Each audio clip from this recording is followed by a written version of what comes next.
अस्सलाम वालेकुम जी दोस्तों, क्या हाल चाल है। उम्मीद करता हूँ अल्लाह ताला की रहमत करम शुक्र के साथ ठीक ठाक होंगे। तो आज फिर आपके लिए एक और नए मुल्क के वीज़ा इन्फॉर्मेशन की वीडियो लेके हाज़िर हुए हैं। ये ऐसा मुल्क है जी जिसका दिल करे वीज़ा दे दे, जिसका दिल करे रिजेक्ट कर दे। ये आपकी लक पे भी डिपेंड करता है और इसके लिए कोई डॉक्यूमेंटेशन की ज़रूरत नहीं है। जी दोस्तों, आप समझ गए होंगे मैं बात कर रहा हूँ यूएसए की वीज़ा के बारे में। यूएसए का वीज़ा जो है जी, ये सिर्फ हम में लेने के लिए सिर्फ एक फॉर्म फिल करना होता है और अपॉइंटमेंट लेनी होती है। इसके अलावा कोई डॉक्यूमेंटेशन की ज़रूरत नहीं होती। ज़रूरत हमें तैयार रहना चाहिए कि यार सम टाइम वो पूछ लेते हैं, लेकिन मोस्टली कुछ चीज़ नहीं पूछते, ना आपकी बैंक स्टेटमेंट, ना आपके प्रॉपर्टी डॉक्यूमेंट, ना कुछ भी नहीं। आपने 2 चीज़ें फिल करके लेके जानी है वहाँ और एम्बेसी में अपीयर हो जाना है। जैसे आप एम्बेसी में अपीयर होंगे, आपका एक इंटरव्यू होगा। अगर उनको लगे कि हाँ जी जेन्युइन बंदा ट्रैवल करने वाला है, वो वीज़ा ग्रांट कर देते हैं। और अगर उनको लगे कि ये बंदा भागने वाला है, तो 2 मिनट में वो रिफ्यूज़ करके वो आपके हाथ में आपका पासपोर्ट देते हैं और आपको फारिग कर देते हैं। तो चलें जी, तो अभी फिर वीडियो स्टार्ट करते हैं यूएसए के वीज़ा के लिए। सबसे जो इम्पोर्टेंट चीज़ होती है वो होता है DS-160 फॉर्म, जो हमारा विज़िट वीज़ा होता है, जिसको हम B1 B2 कहते हैं। उसके लिए हमें DS-160 फॉर्म फिल करना होता है और उसी फॉर्म में हमने सारी डिटेल देनी होती है, बेसिक्स। जिस तरह हमारी पिछली वीडियोज़ थी, जो हम मोस्टली दूसरे कंट्रीज़ का, आपकी बेसिक चीज़ें होती हैं, हर चीज़ बेसिक होती है। इसमें कोई रॉकेट साइंस नहीं है कि बंदा के यार ये मैं क्या हो गया जी, वो ऐसे हो गया तो वो मतलब मुझे समझ नहीं आ रही। बिल्कुल बेसिक चीज़ है। तो चलें जी, फिर वीडियो स्टार्ट करते हैं। सबसे पहले आपने क्या करना है कि google.com पे जाना है और वहाँ पे आपने लिख देना है US वीज़ा। जिस तरह ये मैं भी लिखता हूँ, ये हो गया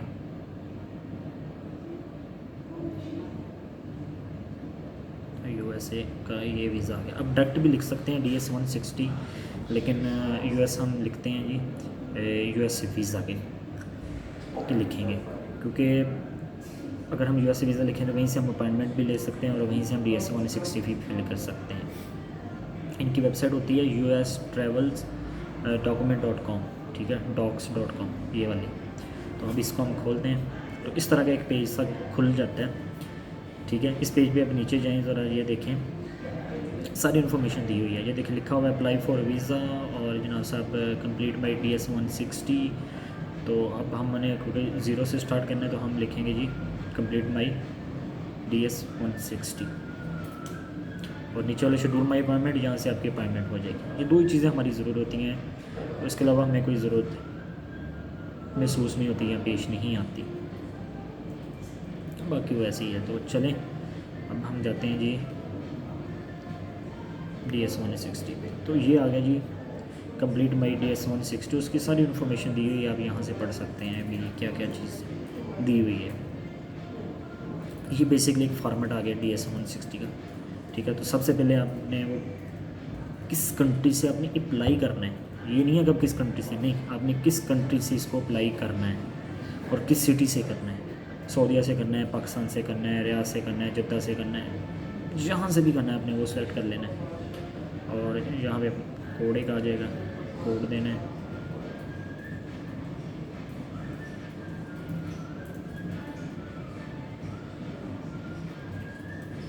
गलत हो गया, अच्छा।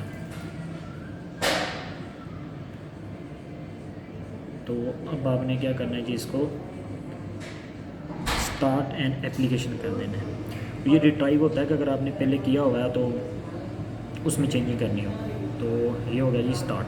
तो ये देखिए, आपको जैसे ही आपने इसको स्टार्ट किया तो आपको एक नंबर जो इशू हो गया है आपका DS-160 का, ये नंबर होता है जी DS-160 का और साथ में डेट होगी। ये DS-160 इस डेट से लेके ये 30 दिन तक वैलिड होता है। अब इसमें 30 दिन चेंजिंग कर सकते हैं, 30 दिन बाद इसमें आप कोई चेंजिंग नहीं कर सकते। तो यहाँ क्लिक करें आई एग्री और यहाँ पे थोड़े से सिक्योरिटी क्वेश्चन पूछते हैं, क्योंकि ये फॉर्म हमने यहीं फिल करके नहीं छोड़ना, हमने 3-4 इसके स्टेप करके फिर छोड़ना है। तो फिर हम इस फॉर्म में चेंजिंग कर सकते हैं।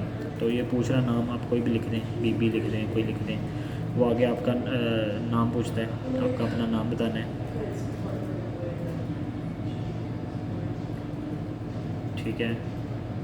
और फुल नाम जो है वो हमारा नहीं है, तो हम इसको डू नॉट अप्लाई कर देंगे। उसने लिखा है कि ये have you use another name, लिख दिया नो। डू जो है मतलब कोई पुराना नाम है तो हमने इसको भी नो कर देना। वो पूछ रहा है कि मेल लिख देना है, अगर फीमेल है तो फीमेल लिखेंगे। शादीशुदा हैं, सिंगल हैं, जो भी हुआ लिख देना है। डेट ऑफ बर्थ अपनी लिखनी है आपने, जो आपकी डेट ऑफ बर्थ है, और फिर लिखना है जी सिटी।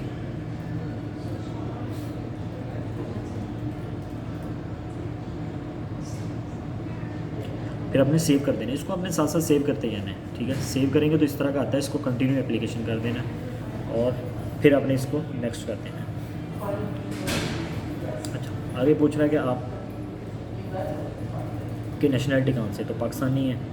तो उसने वो पूछ रहा है कि आपने जनाब साहब ये नेशनलिटी, इसके अलावा कोई नेशनलिटी है तो हमारे पास नहीं होती। तो उसने पूछा परमानेंट रेजिडेंस है किसी सिटी के, तो हम कहते हैं ये नहीं है। तो नेशनल आइडेंटिटी कार्ड मांग लिया उसने, तो आप नेशनल आइडेंटिटी कार्ड लिख दें, ठीक है। वो आगे कोई यूएसए का नंबर होता है तो इसको आपने डू नॉट अप्लाई करके फिर सेव कर देना और फिर कंटिन्यू एप्लीकेशन और फिर नेक्स्ट। अब ये यहाँ तक ना आपका सेव हो गया। अब आपने क्या करना है, अब इसको रीट्राई भी कर सकते हैं, ठीक है।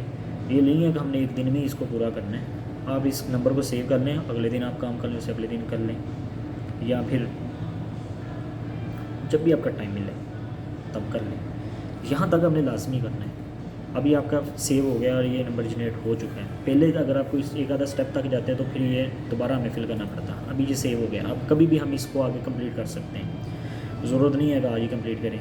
सम टाइम ये होता है कि अपॉइंटमेंट्स बड़ी लेट मिलती हैं, पाकिस्तान में साल साल की मिलती हैं, तो हमारा जो प्लान होता है वो हम उल्टा कर देते हैं और अपॉइंटमेंट हमें साल की मिलती है। तो इस वजह से क्या करते हैं, इसको अपॉइंटमेंट ले लें, फ़ीस जमा करा के इस नाम पे अपॉइंटमेंट ले लें, उसके बाद इस फॉर्म को उस हिसाब से फिल करें जिस हिसाब से को अपॉइंटमेंट मिली है। ये ना होना कि आपने कहना हो कि मैंने 2 महीने बाद जाना, अपॉइंटमेंट आपको 6 महीने बाद की मिले, तो फिर वो ज़रा बड़ा प्रॉब्लम हो जाती है। वो कहता भी आपको प्लान 2 महीने का, आपको अपॉइंटमेंट 6 महीने की मिली है, तो सारा वो प्लान गड़बड़ हो जाता है। तो आप देखेंगे, हम दोबारा फर्स्ट पेज पे आके मैं आपको बताता हूँ कि हम इसमें चेंजिंग कैसे कर सकते हैं।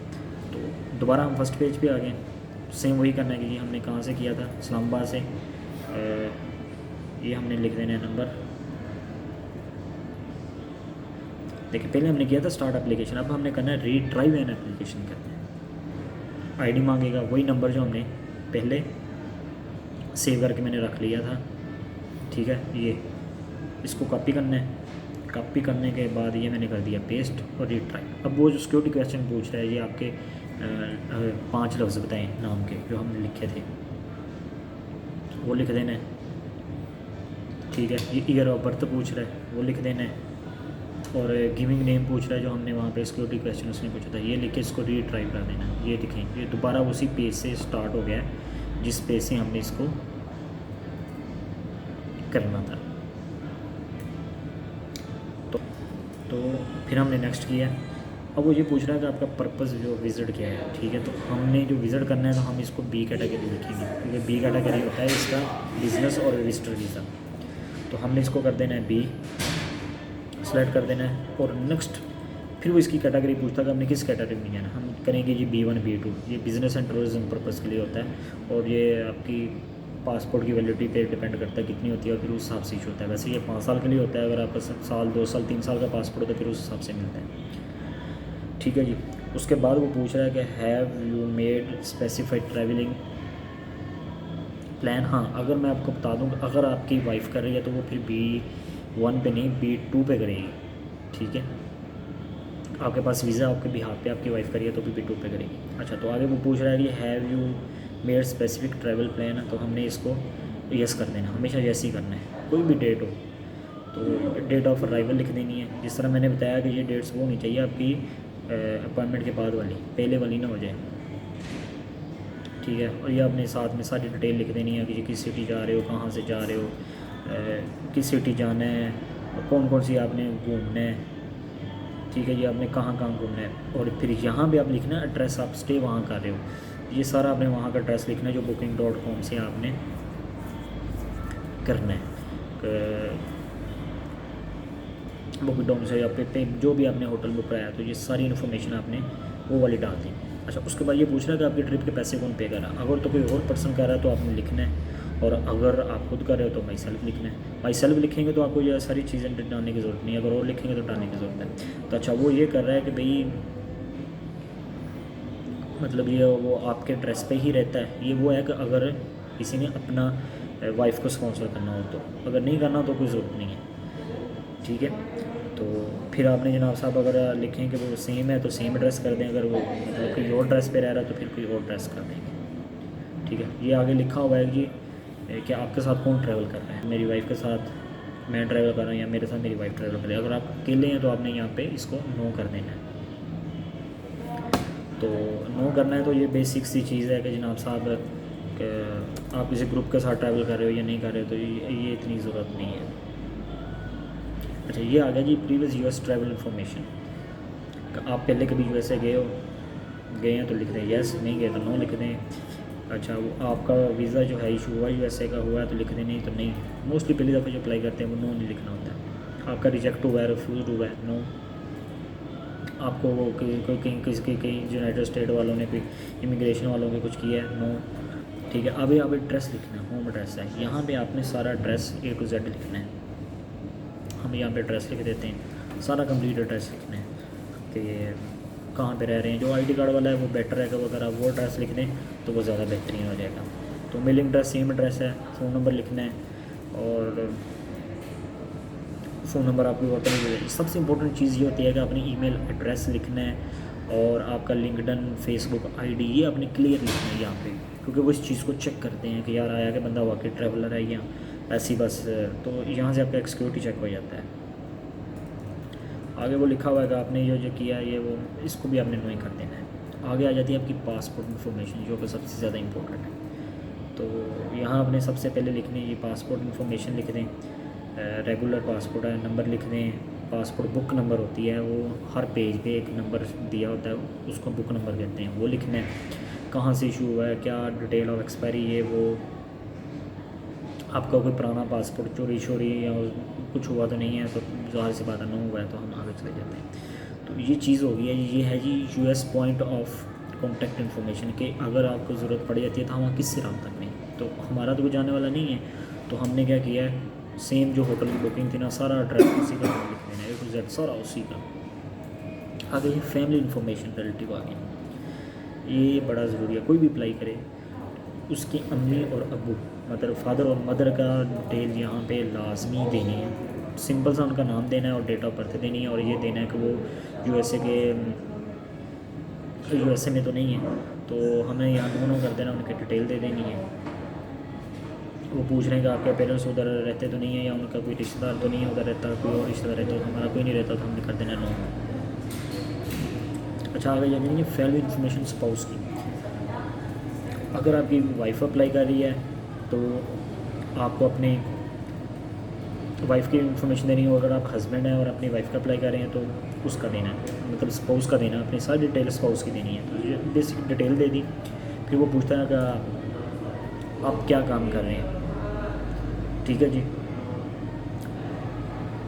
वर्क हिस्ट्री देनी है। वर्क हिस्ट्री के बाद ये आ गया जी प्रीवियस आपकी एजुकेशन आपने बतानी है कि आप कहीं इससे पहले जो आपने वर्क हिस्ट्री उससे पहले रहे हैं तो नहीं, पहले अगर रहे हैं तो फिर यस कर दें तो और करनी पड़ेगी। फिर जनाब साहब आपकी एजुकेशन है, सारी एजुकेशन की डिटेल देनी है कि आपने कौन कौन सी कहाँ से डिग्री लिया, लास्ट डिग्री बतानी है। उसके बाद आ गया ये ट्रेडिशनल ट्रेनिंग इन्फॉर्मेशन। इसमें कोई ज़रूरत नहीं है, ये बस उन्होंने कहा देना कि आप किसी ट्राइब से तल्लुक़ तो नहीं है, कबीले से, ठीक हो गया। आपकी जो लैंग्वेज है वो कौन सी प्रेफरेंस करेंगे, इंग्लिश कर दें, उर्दू कर दें, जिसमें आप इंटरव्यू देना चाहें। तो फिर जनाब साहब ये है ट्रैवल हिस्ट्री आपकी, आपने किस किस कंट्री विज़िट किया है, तो आपने वो डाल देनी है जिस कंट्री में आपने विज़िट किया है, ठीक है। बाकी सारे सिक्योरिटी चेक हैं, इसमें आपने कुछ नहीं करना, सिर्फ नो नो नो करते जाना है। वो पूछता है मिलिट्री से तल्लुक़ तो नहीं है, क्रिमिनल तो नहीं है, कोई केस तो नहीं आगे नहीं, ये आगे सारा सिक्योरिटी चेक है। ये सारे सिक्योरिटी चेक को आपने नो नो नो नो करके आगे चलते जाना है, ठीक है। ये आप चलते गए, ये नो नो नो करते गए। ये तकरीबन 5 स्टेप हैं, ये पाँचों में आपने नो नो ही करना है, किसी में आपने यस नहीं करना। तो ये हम पाँचों में, ये दूसरा है इसमें भी साहब में नो नो नो नहीं करना है, कोई ज़रूरत नहीं है किसी की जगह पे यस करने की, सारा नो ही करना है, ठीक है। ये तीसरा पेज आ गया, इस पर भी आपने, क्योंकि सिक्योरिटी एंड बैंक अकाउंट्स हैं तो इसमें वो सारा ए टू जेड पूछता है, आपको बीमारी तो नहीं है कोई, ये तो नहीं है कोई, तो सारा आपने कर देना है। ये चौथा हो गया, इसमें भी ऐसे ही करना है कि आपको किसी कंट्री से डिपोर्ट हुए या नहीं हुए। पाँचवें पूछता कि आप इलीगल कनाडा या इंटर तो नहीं हुए, या यूएसए तो नहीं इंटर हुए, या कोई आपके क्लास का केस तो नहीं है, वो सारा होता है। तो यहाँ पे आके ये सबसे इम्पोर्टेंट है, यहाँ पे आके अपनी एक तस्वीर अपलोड करनी है, एक पिक्चर आपने अपलोड करनी है जो रिसेंटली हो, ठीक है। तो यहाँ पे आके अपने पिक्चर्स का आपने देख लेना कि वो बताया होता है कि इस साइज़ की इस तरह स्टैंडर्ड होना चाहिए, अगर नहीं है तो उसको आप एंड में जाके इस तस्वीर को अगर चेंज कर सकते हैं। अच्छा मैं अब देखता हूँ पिक्चर भी अपलोड होगी। अगर आपकी पिक्चर जो है इन कैटेगरी पे पूरा नहीं उतरती इनकी रिक्वायरमेंट पे, तो वो एरर दे देता है। तो अच्छा ये पिक्चर हो गया जी, अपलोड हो गया, तो इसको आपने कर देना है नेक्स्ट।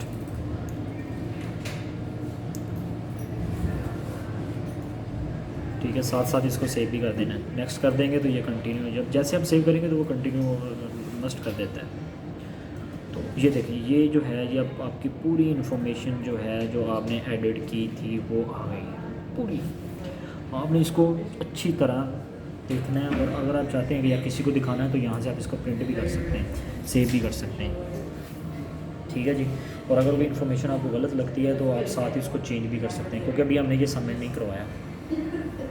जैसे आप जब इस फॉर्म को सबमिट करा देंगे उसके बाद इसमें कोई चेंजिंग नहीं होगी, और अभी सबमिट नहीं करवाया जो 30 दिन तक हम इसमें चेंजिंग कर सकते हैं, करते रहेंगे, कोई इशू नहीं है। और इसके बगैर पेमेंट मिल जाएगी, हमें सिर्फ एक नंबर चाहिए जो ऊपर वाला है, उसके अलावा मेरे को ज़रूरत नहीं है इसकी, आप कभी भी किसी भी टाइम इसमें चेंज कर दें।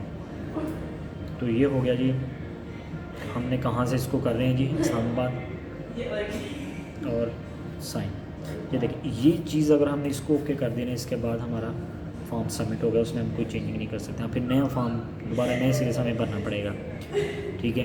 अगर इसको सबमिट नहीं कराते तो फिर कर देंगे। अच्छा वो आगे ये वाला पूछ रहा है कि आपको किसी ने हेल्प किया इस फॉर्म में फिल करने की, अगर किया तो उसका सारा नाम डिटेल देनी पड़ेगी, अगर नहीं की तो आपने नो कर देना, ठीक है। तो इसमें थोड़ा सा तरीकाकार ये होता है, अगर सम टाइम एम्बेसी थोड़ा सा सख्ती से पूछती है कि भाई ये बंदे को पैसे नहीं आते ना, तो बंदा कह देता है कि मुझे नहीं पता, मैंने हेल्प ली थी किसी से, ठीक है। तो अगर वो जनाब सर क्वेश्चन आंसर, फिर उसमें थोड़ी सी रिलैक्सेशन मिल जाती है। अगर आपने खुद किया तो आपको वहाँ जवाब ना देना है, तो वो एम्बेसी पूछती है कि भाई ये आपने फॉर्म फिल किया हुआ है, तो इसको आपने क्यों नहीं इसको ओके किया, या क्यों नहीं इसको डन किया आपने, आपको याद नहीं है, तो इससे बंदा इस फैक्टर से बच सकता है। तो अब आपने कुछ नहीं करना जी, अब इसमें आपने सिक्योरिटी कोड लगा दें और लगा के इसको सबमिट कर दें। मैं फिर बता रहा हूँ, अगर आपने इसको सबमिट करवा दिया उसके बाद इस फॉर्म में चेंज नहीं कर सकते, आपको नए सिरे से फॉर्म स्टार्ट करना पड़ेगा ज़ीरो से। लेकिन अगर आप पहले अपॉइंटमेंट वगैरह फिल कर लें, सारा कुछ ले लें, उसके बाद इस फॉर्म को सबमिट करवाएं, तो खुदा ना खास्ता अगर हमें कोई चेंजिंग करनी पड़ जाती है तो हम इसमें कम से कम चेंजिंग तो कर सकते हैं। और इसका एक टाइम होता है कि जो 30 दिन होते हैं, हम 30 दिन में किसी भी टाइम इसको कुछ भी चेंज कर सकते हैं। ये क्यों मैं चेंजिंग का बार बार आपको कह रहा हूँ, क्योंकि सम टाइम हमें अपॉइंटमेंट लेट मिलती है, और जबकि हमने जो ट्रैवल प्लान है यहाँ पे वो पहले दे दिया होता है,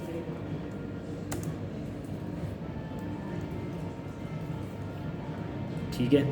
तो जैसे ही आप इसको साइन एंड सबमिट एप्लीकेशन करवाते हैं तो आपको इस तरह का एक फॉर्म मिल जाता है। ये बेसिकली कंफर्मेशन होती है DS 160 की, भी आपने DS 160 फॉर्म फिल कर दिया है। इसमें आपकी थोड़ी सी बेसिक होती है, यहाँ से आप इसको प्रिंट कंफर्मेशन कर सकते हैं, और क्योंकि ये उस दिन साथ लेके जाना होता है जिस दिन एम्बेसी में अपॉइंटमेंट होती है, ये एम्बेसी में आपने साथ लेके जाना है। इसको आप मेल भी कर सकते हैं, प्रिंट भी कर सकते हैं, तो जिस तरह आपको ईजी लगता है वैसा आप इसको कर सकते हैं, ठीक है। ये वीज़ा मैं फिर बता रहा हूँ, ये वीज़ा नहीं है, ये DS 160 और इसको आपने साथ लेके जाना है। जो आप फिल करेंगे उसको आपने साथ लेके जाना है। अगर आपने एक से ज़्यादा फॉर्म फिल कर दिए, मसलन मैं कहता हूँ ये DS मैंने सबमिट करवा के फिल करके सबमिट करवा दी है, ठीक है, और डेट जो है मेरी एम्बेसी ने मुझे वो कैंसिल कर दी है, और ये फॉर्म पे डेट्स लिखी हुई है, लेकिन मैं तो अब नेक्स्ट जा रहा हूँ, लेट जा रहा हूँ, तो मैं क्या करूँ। तो क्या करेंगे, हम एक नया DS 160 फॉर्म फिल करेंगे, और जो अपॉइंटमेंट है उसमें हम उसको अपडेट कर देंगे, ठीक है। अपडेट करके तो हम पुराना भी ले जाएंगे, नया भी ले जाएंगे, तो उनको हमने नए वाला ही शो कराना है। इन केस अगर वो पूछ लेता तो हमने फिर उसको बताना, पुराना भी बताना है। अब आपको मैं यहाँ पे अपना केस बता दूँ, मैंने जब US एम्बेसी का वीज़ा सबमिट करवाया था तो मैंने अपॉइंटमेंट ली, वो मुझे लेट मिली 4 महीने बाद की। नेक्स्ट मैंने वो अपॉइंटमेंट से 15 दिन पहले मेरी कैंसिल हो गई, फिर मुझे वो 4 महीने की लेट मिली। तो जो मेरी DS 160 का फॉर्म था वो मैंने पहले फ़िल किया हुआ था, डेट्स भी मैंने 4 महीने की दी हुई थी। अब वो अपॉइंटमेंट मेरी 8 महीने मतलब की होगी, लेकिन जो वीज़े की डेट है वो 4 महीने की, मतलब जो मैंने प्लान था वो 4 महीने का था। तो इसमें मैंने कोई डरने की ज़रूरत नहीं है। मेरे पास वो DS 160 फॉर्म फिल था, पहले वाला प्रिंट था, मैंने उसको साइड पे किया, मैंने एक नया DS 160 किया, उसमें डेट्स जो है वो अपडेट की और आगे 4 महीने की डेट डाल दी। करने के बाद सेम वही करने के बाद जनाब साहब मैंने उधर अपनी अपॉइंटमेंट में DS 160 को जो नया था वो इन्फॉर्मेशन दे के तो मैंने उसको अपडेट कर दिया, नया ले लिया। उधर जाके मैंने फिर नया ही दिया उनको, उन्होंने ना मेरे से पुराना पूछा और ना ही उसके बारे में कोई लेटर सवाल किया, सारे सवाल थे उनके नए के बारे में ही थे। तो मैं उम्मीद करता हूँ कि आपको ये वाली वीडियो पसंद आएगी कि किस तरह DS 160 फॉर्म फिल करना है। बहुत ही सिंपल तरीका है, कोई इसमें रॉकेट साइंस नहीं है, कोई कुछ नहीं है। सिंपल से आपने इन्फॉर्मेशन देनी है, अपनी इन्फॉर्मेशन देनी है, अपनी वर्क की देनी है, अपनी एजुकेशन की देनी है, अपने स्पाउस की देनी है, मदर फादर की देनी है, आपको कौन स्पॉन्सर कर रहा है, और बाकी सिक्योरिटी चेक का सारा नो नो नो नो कर देना है। तो ये सिंपल से तरीके से आपने DS 160 फॉर्म फिल कर देना है, इतना सिंपल सा तरीका है। तो उम्मीद करता हूँ कि ये इन्फॉर्मेशन आपके लिए बड़ी ही इन्फॉर्मेटिव होगी, लेकिन फिर भी अगर आपको समझ नहीं आती तो काइंडली आप मुझसे कमेंट बॉक्स में रब्ता कर सकते हैं, तो मैं इंशाल्लाह आपकी हेल्प कर दूँगा।